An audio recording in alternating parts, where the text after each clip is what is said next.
क्या 2 रात नहीं जगते आप? इतनी मेहनत नहीं करते?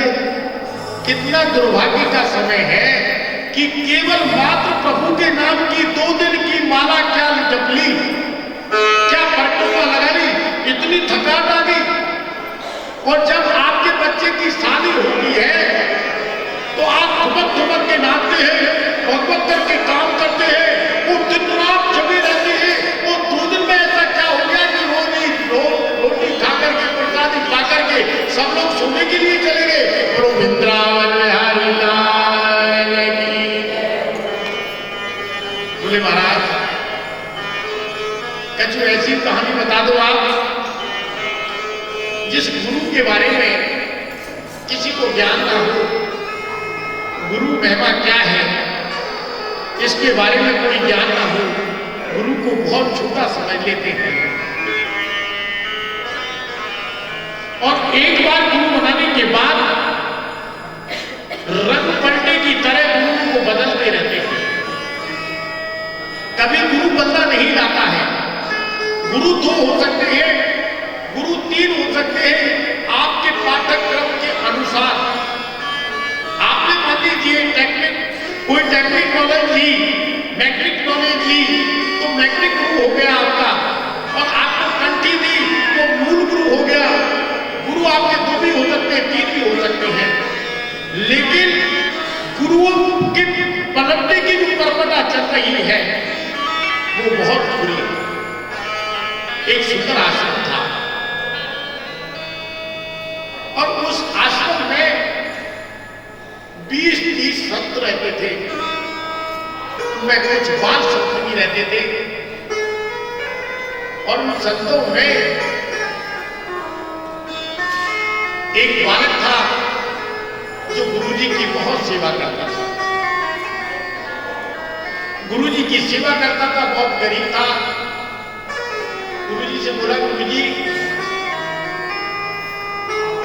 मेरी बहन की शादी है 1 महीना बाद और मैं जाऊंगा। गुरुजी बोले, बेटा कोई परेशान होने की बात नहीं है, तू चला जाना, आपके काम की जिम्मेदारी हम आप किसी को बांट देंगे। धीरे धीरे धीरे करते करते क्षण आ गया जाने का। और बोले, महाराज मैं बहुत गरीब हूं गुरुदेव, मेरे पास कुछ भी नहीं है बहन की शादी करने के लिए, कुछ सहायता हो जाए तो कर देना। गुरुजी ने कहा ठीक है। वो बच्चा दिन रात सोचे, वो गुरुदेव जी ने तो ये कह दिया ठीक है हो जाएगा। केवल 7 दिन रह गए अब गांव जाने के लिए। आज बच्चा गुरुजी के चरणों में वंदना करते हुए कहता, गुरुदेव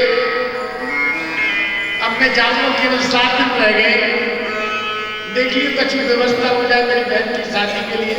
ठीक है गुरुदेव, टेंशन से करता है, तेरी जो बहन की शादी होगी वो ऐसी होगी जैसे कि राजा महाराजा की लड़की की शादी हो रही है।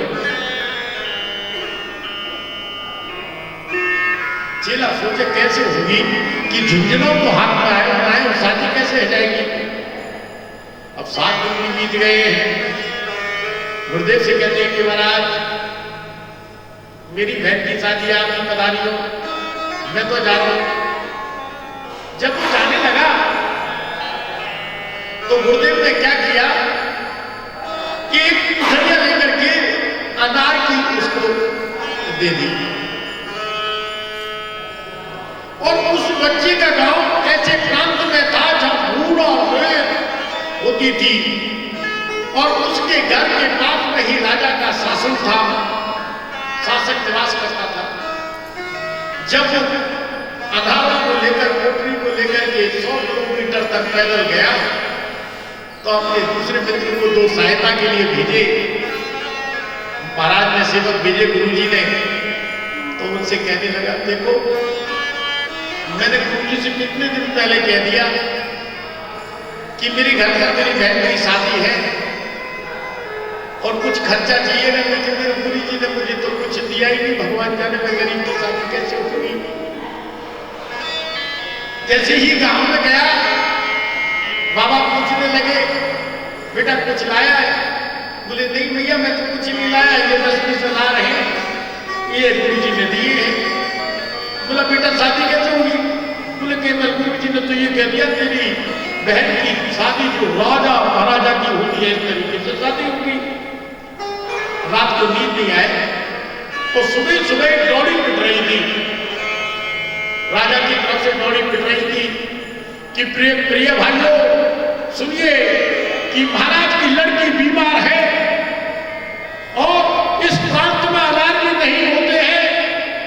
अगर किसी के पास में अनार हो तो अनार का जो जूस है उसको निकाल करके उसके साथ में दवाई मिलाकर के राजा की लड़की को अगर दे दी जाएगी तो राजा की जो लड़की है वो जिंदत हो जाएगी और बीमारी भी उसकी दूर हो जाएगी।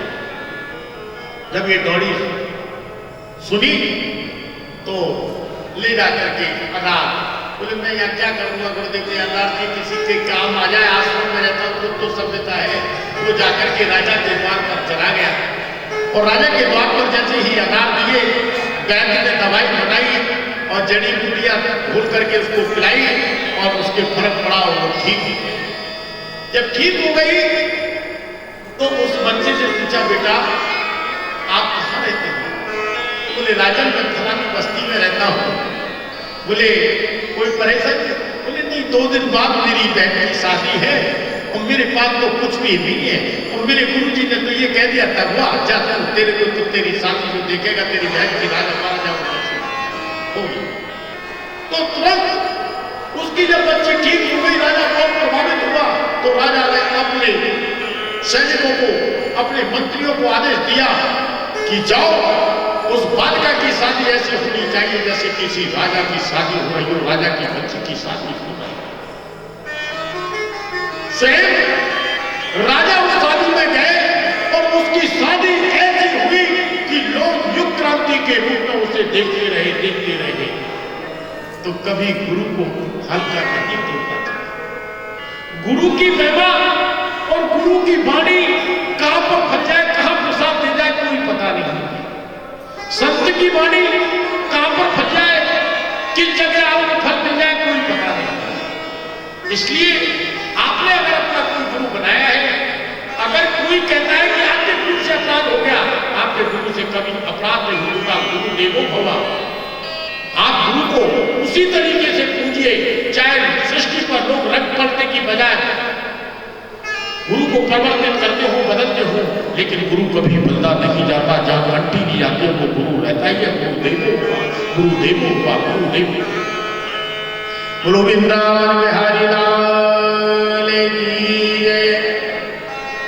सुखदेव जी का कितना सुंदर चरित्र, जिनके पास जीवन में इतने महान, जिनके पास हजारों वस्त्र पड़े हुए हैं, असंख्यों वस्त्र पड़े हुए हैं, सोने की अप्सराएं पड़ी हुई हैं, लोग जिसके लिए तड़पते हैं बहुत पड़ी हुई है, लेकिन कितने महान तेजस्वी सुखदेव जी महाराज नंगे ही, कोई वस्त्र धारण नहीं कर रखी है और वो जंगल की ओर निकल गए और उत्तराखंड में गए हैं और जहाँ बद्रीनाथ जाकर के सरस्वती के नदी के किनारे पर एक पावन सुंदर आश्रम बनाया है और पूर्ण कुटी बनाई है जिसका नाम है सामर्थ्य आश्रम।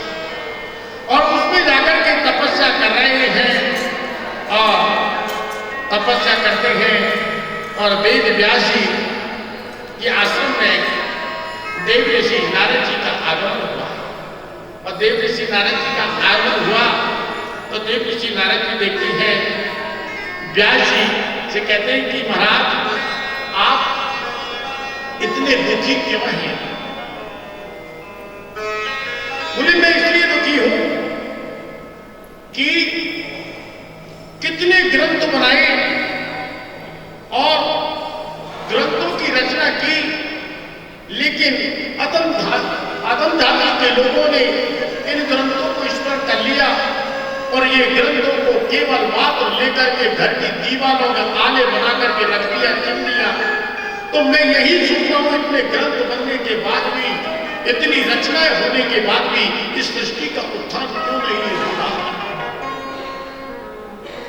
आंखों में आंसू आ रहे हैं जब देव ऋषि नारद जी कहते हैं कि महाराज आपको चिंता नहीं करनी चाहिए, आप तो ऐसे ग्रंथ की रचना करें जिसमें राम भी हो, श्याम भी हो, घनश्याम हो, कृष्ण की लीलाओं का अखंड जागरण हो, ऐसे ग्रंथ की रचना करें। तब महाराज कहते हैं, व्यास जी कहते हैं कि मैं क्या करूंगा, मेरी उम्र को देखो, मैं कैसे इसकी रचना करूंगा और कैसे कर पाऊंगा। तब देव ऋषि नारद जी कहते हैं कि महाराज, जब देव ऋषि नारद बाल अवस्था में